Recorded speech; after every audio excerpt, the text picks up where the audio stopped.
Seja bem-vindo ao canal Disco, Livro e Fé, e no Discoteca ainda existe de hoje Legião Urbana. Legião Urbana foi uma banda de rock e punk rock brasileira de Brasília, formada em 1982. Os principais integrantes da banda foram Renato Russo no vocal, contrabaixo, violão e guitarra, Dado Villa-Lobos na guitarra, violão e backing vocal, e Marcelo Bonfá na bateria e backing vocal. E esses três também quebravam um galho nos teclados. Outros integrantes que fizeram parte da banda foi o contrabaixista Renato Rocha, que permaneceu por aproximadamente 5 anos. O tecladista Paulo Paulista, que participou do primeiro ano da banda, e os guitarristas Eduardo Paraná e Ico Ouro Preto, que respectivamente permaneceram no primeiro ano e nos 2 primeiros anos da banda.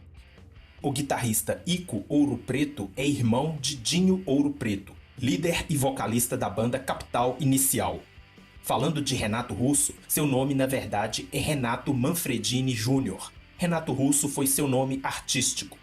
A banda lançou seu primeiro disco em 1985 e até o ano de 1997 foram 8 álbuns de estúdio lançados, sendo o último um disco póstumo, pois Renato morreu em 1996, vítima de HIV.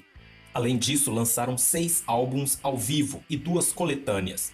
Renato também lançou 4 discos solos, incluindo álbuns em inglês e italiano. Eu realmente sou grande admirador desta banda. Em minha opinião, Renato Russo foi o melhor letrista brasileiro da história, além de ser um excelente vocalista. Suas canções são muito criativas e muitas vezes intimistas ou introspectivas, e muitas delas já foram cobertas por outros artistas brasileiros. O álbum que tenho para mostrar é a coletânea intitulada Mais do Mesmo, lançada em 1998 pela EMI ou EMI Records. Mais do Mesmo é o nome de uma canção da banda que não está presente nesta coletânea, e achei a escolha do nome bem apropriada. As canções foram selecionadas pelos integrantes Dado e Marcelo e contém 16 faixas. Essas canções foram colocadas na ordem da sequência original de aparecimento. Por exemplo, as 3 canções selecionadas do primeiro disco foram as faixas 1, 4 e 6, e do segundo disco as faixas 4, 6 e 12. Sendo assim, a coletânea começa com a faixa 1 do primeiro disco, depois a 4 e depois a 6 do primeiro disco. Em seguida, a faixa 4 do segundo disco, depois a 6 e depois a 12 do segundo disco, e assim sucessivamente. Particularmente não gosto de coletâneas que são organizadas desta forma, mas excepcionalmente e coincidentemente neste caso, ficou muito boa a ordem. Essa coletânea é excelente. Se fosse eu a escolher as 16 canções, teria substituído no máximo 3 delas, no máximo. Os 5 destaques para mim são a faixa 5, Tempo Perdido, do segundo álbum da banda, intitulado 2, de 1986, composta por Renato Russo. As canções de Renato são muito reflexivas e, por isso, cabem muitas interpretações. Esta, por exemplo, muitos interpretam dizendo que fala sobre o tempo, sobre a transitoriedade da vida e que devemos aproveitar da melhor maneira. Concordo, mas me parece que se trata principalmente de um relacionamento amoroso que se teve muito cedo, na juventude, e de seu término.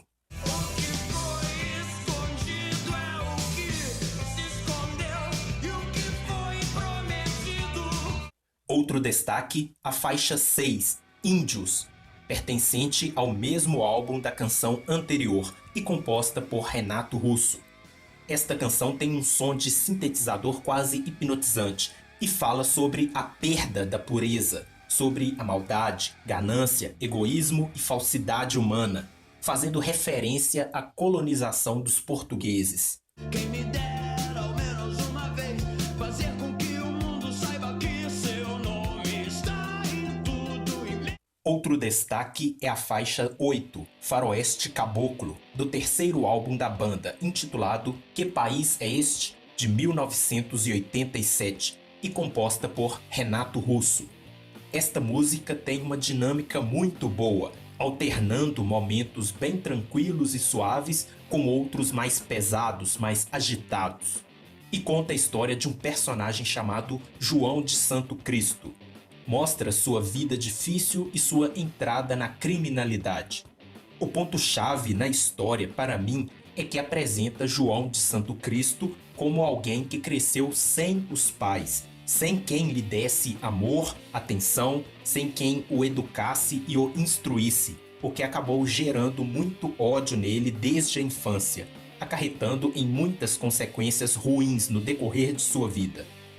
No início da canção mostra que seu pai havia sido morto quando ele ainda era criança e, por não falar de sua mãe em nenhum momento da história, suponho que ela já deveria ter morrido há muito tempo ou que tenha abandonado a família. No meio da história apresenta um triângulo amoroso entre João de Santo Cristo, Maria Lúcia e Jeremias. E Jeremias acaba tendo um filho com Maria Lúcia. No final da história, estes três morrem. Ou seja, o filho de Jeremias com Maria Lúcia crescerá sozinho, sem os pais, e provavelmente se tornará um novo João de Santo Cristo. Provavelmente será mais um que entrará para a vida do crime por conta dos mesmos fatores. Em minha opinião, é isso que a história quer mostrar, que muitos entram no crime por não ter tido uma base familiar, por ter crescido sem o amor dos pais, da família. A canção contém até alguns palavrões que, a meu ver, não são gratuitos, mas que servem para demonstrar ou acentuar o estilo de vida e vocabulário de alguém revoltado, que cresceu sem a devida educação. É uma história carregada de ação e emoção. Santo Cristo, ao Winchester 22, eu 5 tiros num bandido traidor. Maria Lúcia arrependeu depois. No ano de 2013 foi lançado o filme Faroeste Caboclo, filme este baseado na canção. Lançaram no mesmo ano um filme chamado Somos Tão Jovens, baseado na biografia de Renato Russo.